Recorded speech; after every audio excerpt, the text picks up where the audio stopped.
Satan has been so successful in getting us to buy into his bait. We've lost the future battle that you were just talking about. We've lost that battle. The reason why? We didn't send any arrows. There are no arrows. My question is, can we see Satan's strategy here? You know, our culture has successfully rebranded one of the greatest biological and spiritual gifts that a human can receive, and that is a child. And they've labeled it as being a financial liability or a career obstacle.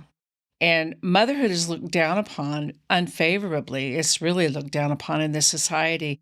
And mothers who do choose to stay at home with their children, they are looked upon as being unproductive or non-producers to society. Children take up a tremendous amount of our time. They're very challenging and expensive too. We have to feed them. We have to clothe them. We have to educate them. And I know, because I used to work in this field, that childcare and daycare expenses are very, very expensive, especially for quality. So it's a lot, and it takes a lot of our time and our money.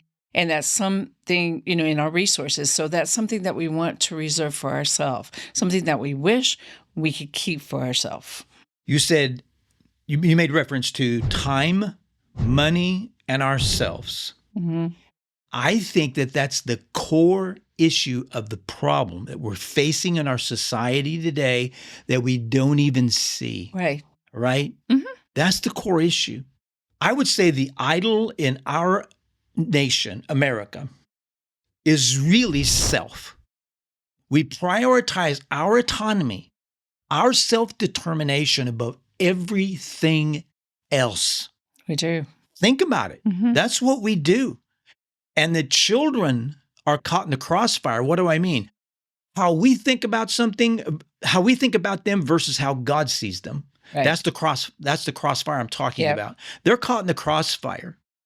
We have so devalued our children in society today that we consider them as an obstacle in our way, an inconvenience in our way. We have so devalued them that they have now become optional. I would put the question out, is that how God sees them? Because us as believers, that should be our number one concern and question. Are we aligned with how God sees things? Mm-hmm. And that includes children. Having children, we have so devalued them, they become optional. We have so devalued children that they have actually become exploited and abused in our society. And catch this, we defend the abuser when we should be defending the child with no voice, mm-hmm. and who's completely vulnerable. We should be defending the most vulnerable in our society. That's what I'm talking about. Think about where we've come as a society. It's disgusting. It is absolutely deplorable, to use a word from Hillary Clinton. It is absolutely deplorable the way we become as a society.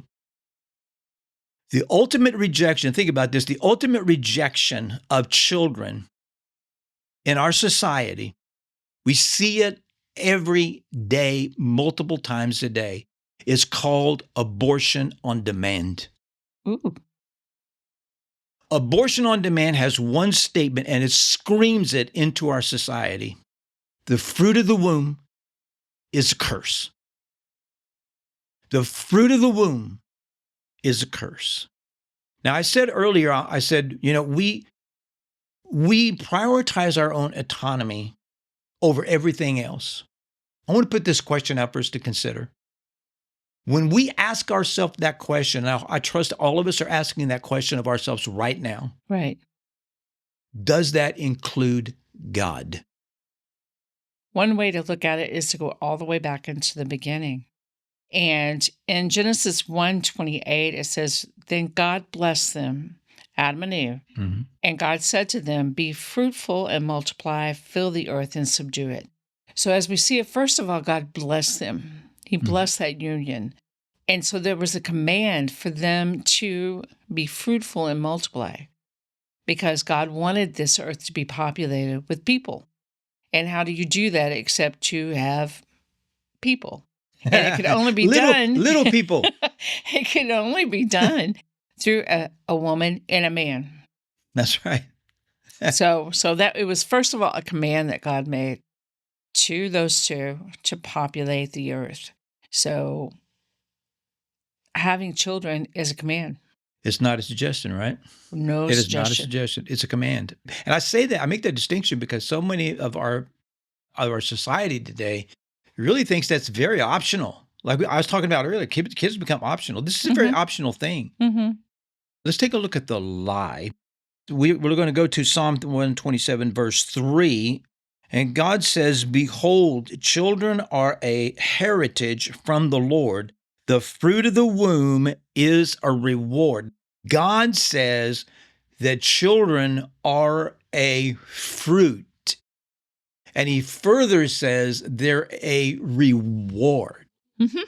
Think about that. But when it comes to kids, so many of in our society, they're not a reward. No. But God says they are a reward. So now let's talk about the why. Mm-hmm. And some people want to say, why do I have children? I can't afford children. They're going to be a liability. I don't know if I want children. Mm-hmm. So we can look at Malachi 2:15. I like this one. And it states, "But did he not make them one?" Talking about Adam and Eve, talking about male and female, having a remnant of the Spirit. And why one? He seeks godly offspring. See, all the way back in the beginning, God wanted godly offspring. And he wanted it to be done a specific way. Mm-hmm. He wanted them to feel the pleasure and the delight in having children. What about the idea that God gave us children, the ability to have children, not just to give us a reward, but to give back to him a reward? So society looks at children as though they're a curse, but God looks at them as a reward.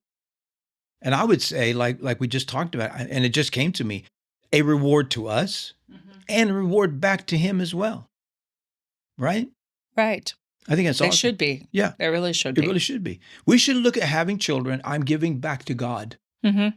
He said he wants godly offspring. Come on, really? If that's what he said, then we're giving back to God. We are. We're not only in alignment with him and obeying him, but we're giving back to him. So if we view children as a liability, then we resent them. Yeah. And we think that they're taking away from us. But if we view them as an investment in God's kingdom, then we value them. We place a value on them. And as a way to carry on our beliefs and our culture. Yeah. And our beliefs in our culture, especially as Christians, we should place those godly beliefs and the culture of God, the biblical culture, into them so that they can be a blessing to God and they can be a reward from us to God. So one of the things I wanted to talk about is the difference between Muslim and non-Muslim. Oh, yeah. Do touch on that. Okay. Yeah, that's good. Muslim, if you look at and this is just statistics, okay? Most Muslim families have 3 or more children. Okay, so marriage and childbearing are one of the things that they really teach and they really promote in their religion. The non-Muslims statistic in this country is maybe we'll have 1 or 2 or even not at all. So if you're looking at that, our Western culture, what we believe, our beliefs, our culture may be intercepted if we don't, because they're saying by 2040, they're going to outproduce us. And therefore, that's how they dominate. So God talks about children being arrows, right? Mm-hmm. That's found in Psalm 127, verses 4-5. And it says, like arrows in the hand of a warrior are the children of one's youth, Blessed is the man who fills his quiver with them. He shall not be put to shame when he speaks with his enemies in the gates. An arrow is a weapon sent into a future battle that we may not live to see. Yeah, that's right. Yeah. Okay. That's true. So that warrior, he projects that, he aims that arrow to hit a specific target that is ahead of him. And there's no other way to build a legacy than through our own children. Yeah. There's no way to build that future, which is the legacy, the future that this warrior doesn't see, than through our own children. That's so true. Yeah. And if you think about it, we can actually see this playing out in front of us right now. Right now, we see this playing out. It's interesting to see this. But if we just look and consider at all the chaos, all this violence that's going in our city streets right now, all these protests against ICE and all this stuff that doesn't make sense, right? If we just look at everything that's going on in our social media news feeds and all that, we see a strategy playing out in front of us. We literally have bought into Satan's lie, his bait. And the bait is this: self-determination. Self-determination. It's all about me. It's all about my toys. It's all about my wants. It's all about me. Self-determination. And because Satan has been so successful in getting us to buy into his bait, take his bait, we've lost the future battle that you were just talking about. We've lost that battle. The reason why? We didn't send any arrows. There are no arrows. My question is, can we see Satan's strategy here? It's obvious. Are we seeing it?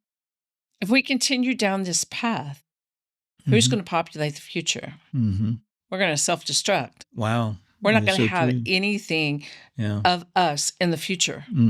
And we're not going to have anybody to carry the torch. We're not going to have anybody to lift the banner for Christ. Yeah. And we are called by God to shape the next generation, to impact the world for Christ. Yes, that's true. We are called as Christians to do so through our own children.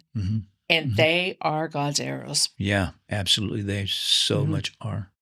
So if they are God's arrows, then there must be some practical steps that we can do to aim them into the future. There absolutely is. And the first thing I think we need to do, practical step number one, is we need to watch what we say. We need to stop saying that our children are annoying, even in a joking way. We need to stop saying that. I mean, if that's all you ever do, then maybe it's a reflection of something that's in your heart. You need to examine yourself, right? Right. I understand being joking around sometimes, whatever. Sure, we all do that. But no, if that's kind of a norm for you, we need to examine ourselves to find out where our heart really is. And I say that because words shape reality. Words shape reality. Especially in children. Absolutely. And we need to stop saying, I've heard this so many times. We need to stop saying that children are for everybody else. Not for me, but it is for everybody else. We need to stop saying that. Why am I saying that? Because God does not say that. No. We need to align ourselves with God as believers in Christ, right? Right. Shouldn't we do that? Yes, we should. We also need to stop saying that children, having a child is going to be disruptive to my life. Again, that's taking the bait of Satan. We just talked about that. That needs to stop. What we get out to this is that we should prioritize discipleship over activities. Now, I know we want our children to be well-rounded socially. And there's nothing wrong with catering to our children's interests and involving them in sports or the arts, but sometimes we involve them so much that they're overwhelmed. Yeah. And we don't have time for family or for teaching our children according to Deuteronomy 6:6-7. We are to be doing that daily when we get up, when we go to bed, when we eat, when we walk on the way. We need to be discipling all the time.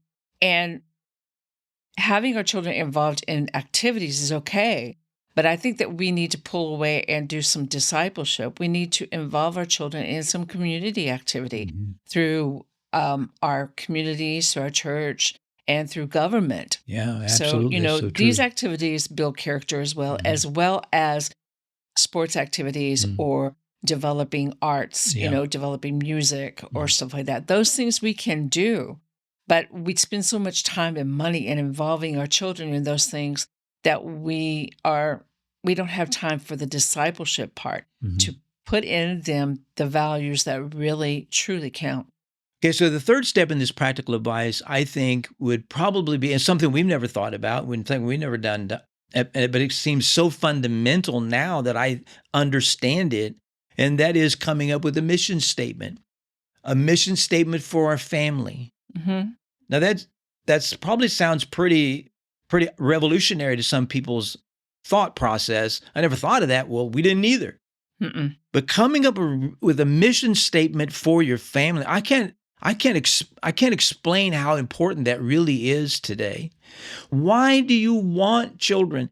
Are you thinking in terms of your children becoming arrows in the hands of God? I mean, we really need to think this through, because if we think about the why and we get that thing figured out, it's so worth it. And on top of that, I would say we need to come up with a mission statement for our marriage.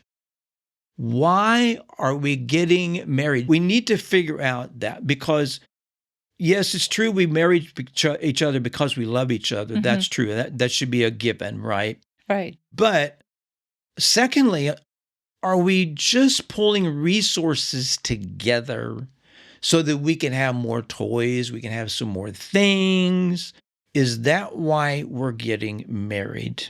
I would offer this counsel humbly. Go back and consider Malachi chapter 2, verse 15, because it says something about offspring, godly offspring. And if we align our why with what the Word of God says in Malachi, then it's going to keep us grounded. It's going to keep us focused on what our mission, because when you have a mission statement, then, you can always look back on that mission statement and you can say, that's why I'm doing it. And it reminds you, it grounds you back into your purpose. Yeah, that is so true. So I wanted to just read something to summarize everything that we've set up. Okay, so children may affect our autonomy, but they give us legacy. The world says, protect your comfort, but God says, build my kingdom. He does that not only through preaching the gospel, but by having children to invest our lives in to preach the gospel in the future. Yeah, so we're talking about those arrows that we're supposed to be sending into the future, right? Right. So I just want to leave us with a thought, and that is, are we seeing children, and more specifically, are we seeing having children ourselves the way God sees it? Because the only perspective that matters here is how God sees it. It's not how we see it. It's not how society around us sees it that influences us so much. Right. There's only one that matters, and that's the perspective of God. Are we aligned with that? So if this episode has shifted your perspective, I want to encourage you, first, just to make things right with God. Make sure you're in alignment with Him, because He's so loving, He's so kind, He's so patient with us. All you have to do is just ask.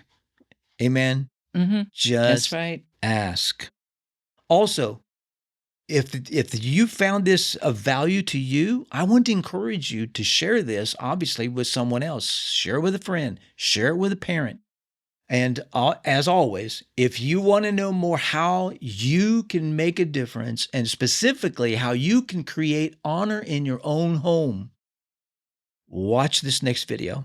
If you enjoy this content and want to prepare your family for today's biggest challenges, we invite you to join our movement. You can subscribe to @A Family Perspective. Also, like and share with a friend. Absolutely. This is Mike and Elaine, and we'll see you next time on A Family Perspective.